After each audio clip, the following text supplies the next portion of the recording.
Alright guys, what is up? What is up? This is the Unit 1 study guide video. So let's start off with number 1. I already typed in the answer for number 1 here. So why is John Locke important? Well, he came up with this idea of life, liberty, and property. And then Thomas Jefferson is going to come by and then he's going to take property and turn it into something else. But that's besides the point. Number 2, what did the Great Compromise do? Well, it's going to create two house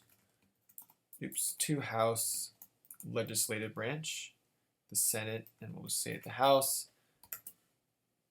and one will be based off equal representation and the other will be based off population. What did Marbury versus Madison establish? Judicial review. Super important. Judicial review. All right. Number 4, what colony was a refuge for Catholics? You guys should know this one, Maryland. Number 5, explain the Great Awakening. So for this one, I would just know that it's religious revival.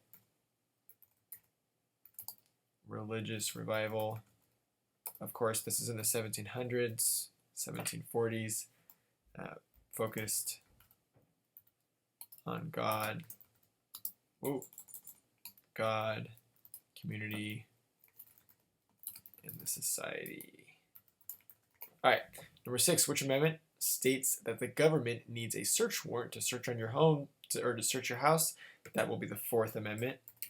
For sure, the 4th Amendment. And guys, I would also study all those little finger motions that we did in class too to help you remember those. So number 7, the Constitution was ratified after the Federalists promised to add the Bill of Rights. Bill of Rights is the correct answer here. Number 8, explain separation of powers.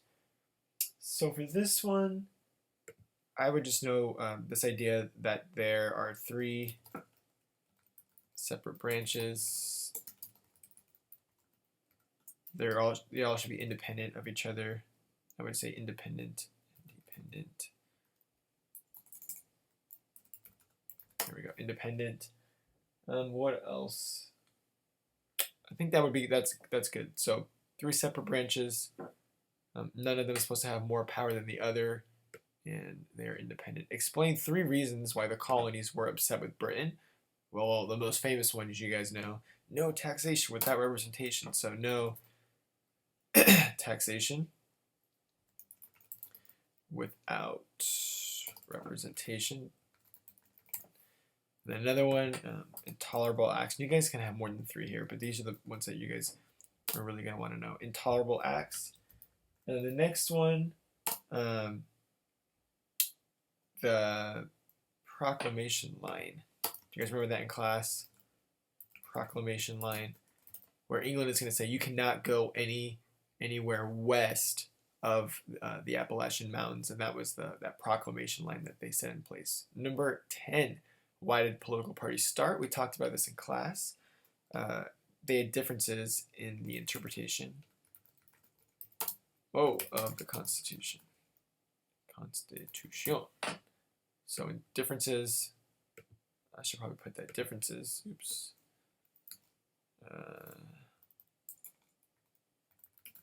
Differences in the interpretation of the Constitution. Define judicial review. All right, what court case established judicial review again? Marbury versus Madison. Excellent.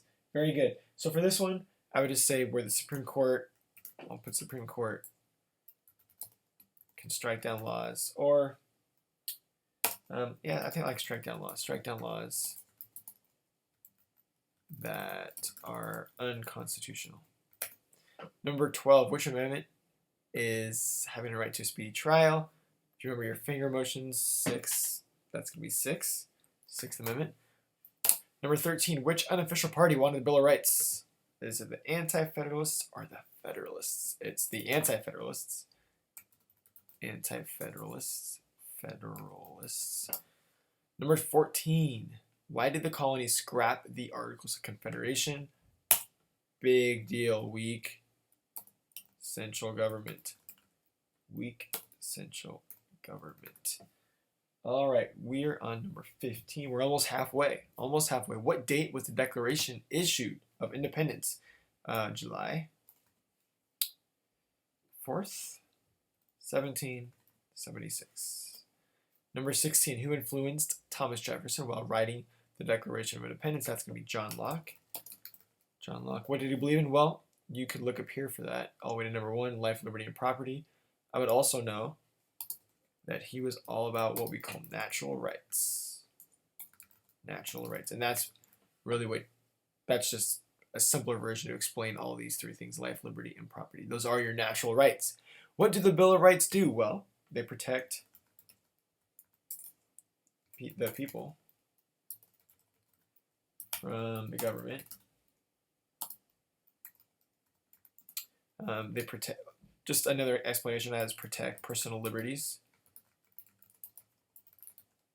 And that's really just what that is. All right, what is the Great Compromise? Okay, so this is actually kind of listed here, so you can just copy and paste your answer here. So Great Compromise is essentially, oops, there we go. Where am I going here? Here we go. So it's going to create 2 houses. So it's going to create the Senate based on equal population, and then the House based on population. And if you remember these 2 plans, let's just add a little bit here. So this plan was all about the New Jerseyans. So New Jersey plan. All right, and then we have the House based on population. Who was that? Who proclaimed that? That is going to be the Virginia plan. Virginia plan. So again, if we were to apply it to today, these states, small states, would be in favor of it now, and then big states would be in favor of this one, large. Oops. There we go. So large states would be for the Virginia plan, which is this idea of population. So both sides are compromising here. What is the Third Amendment? So no quartering of soldiers. Number 20. Number 20. What is the First Amendment? You guys should know this one well. So in class, I taught you to do it with RAPs. Easy way to remember it. So set up your RAPs. Then we have freedom of religion,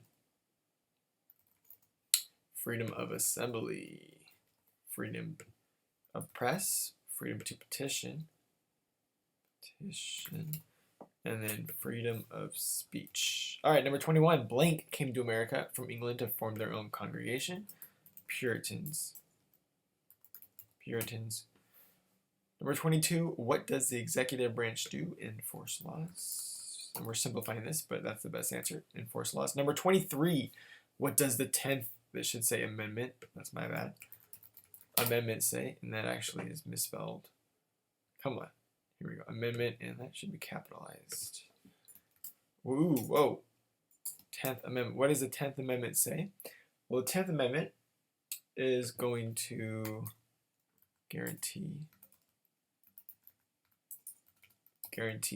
states any powers that were not delegated to the to the national government in the Constitution.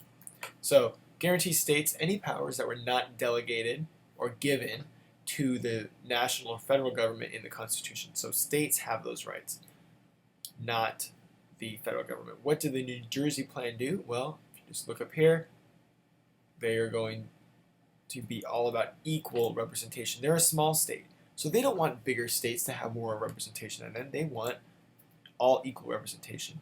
What the heck is a Puritan? Well, Puritan is, I think we actually answered the one up here somewhere too. I forget where, but so Puritan wants to purify the church from within. All right. Number 26, what does the Fifth Amendment say? So for this one, I told you to use the acronym GEDS.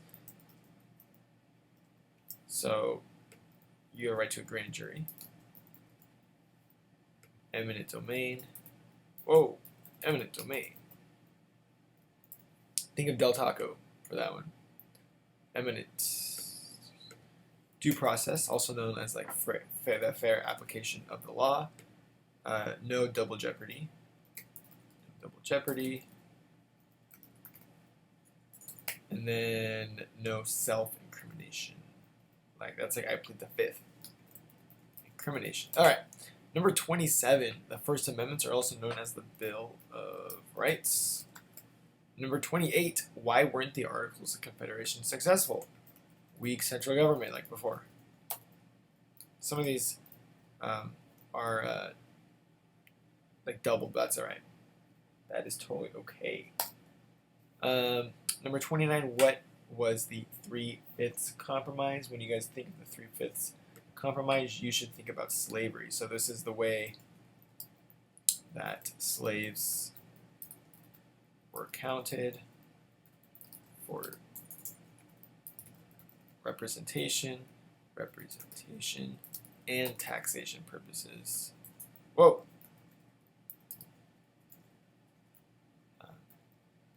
At the Constitutional Convention. And then the last one, number 30, what were the first amendments called? We just basically answered that one, Bill of Rights. I would just say, most important with the Bill of Rights, know that it is the First Amendments, but what does it actually do? What do your rights actually do for you? They're important. They limit the government and what they can do. So they protect your liberties. Protect liberties. Alright guys, so that is it for this 1 through 30 on the study guide. Hopefully this helped you. Now I'm going to go on just really quick and just show you the second part of the exam. So that we have a writing portion, of course, so complete this. You're going to complete this on a separate sheet of paper. This is not a part of the study guide at all. This is just to let you know what's going to be on the exam. So you're going to choose one of these options below, and then you're going to explain each of the 5 icons, the origin, how this event is parallel to another one, the convergence, the contribution, and the paradox, in 2 sentences in each category. So don't forget this part. This part actually to me is more important. Super, super important. So make sure you got this down. Here's a few of the events that you could do. We kind of discussed these in class. We came to a collaborative agreement of which ones you could do. And if anything's not on here, let me know, and perhaps you can still do it. But you should be able to do at least one of these. So pick one of these for the exam, and then take it through the historical thinking icons. Feel free to let me know if you have any questions, and I'll see you in class.